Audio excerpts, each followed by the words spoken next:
नाशिकमध्ये SIR अर्थातच मतदार यादीच्या विशेष सखोल पुनरीक्षणाच्या पार्श्वभूमीवर भाजपने बूथ पातळीवर आपली रणनीती मजबूत करण्याला सुरुवात केली आहे। सुमारे 6000 बूथवर BLA2 ची नियुक्ती अद्याप बाकी असल्याचं समोर आलंय। त्यामुळे ही नियुक्ती पूर्ण करण्यावर भाजपच्या आता भर असणार आहे।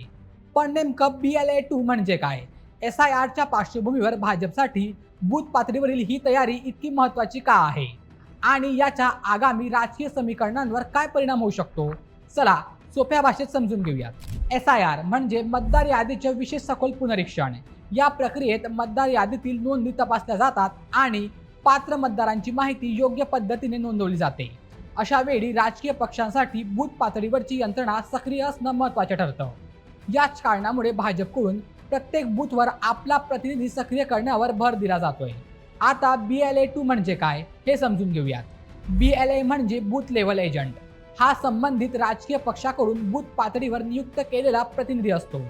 मतदार यादीच्या प्रक्रियेत पक्षाच्या वतीने आवश्यक माहिती आणि बाबींवर लक्ष ठेवण्यासाठी त्याची भूमिका असते।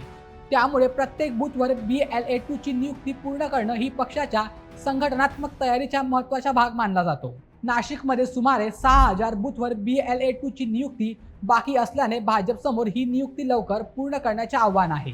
त्यासाठी बूथनिहाय आढावा घेऊन संघटना अधिक सक्रिय करण्यावर पक्षाचा भर असल्याचं समोर आलं आहे।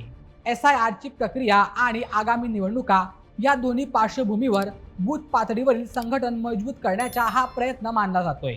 म्हणजे मतदार यादीच्या प्रक्रियेपासून ते निवडणुकीच्या तयारीपर्यंत बूथ पातळीवरील संघटन महत्त्वाची ठरू शकते। त्यामुळे भाजप ही उणीव किती लवकर भरून काढते आणि BLA2 ची यंत्रणा किती प्रभावीपणे उभी करते याकडे आता सगळ्यांचेच लक्ष लागलं आहे।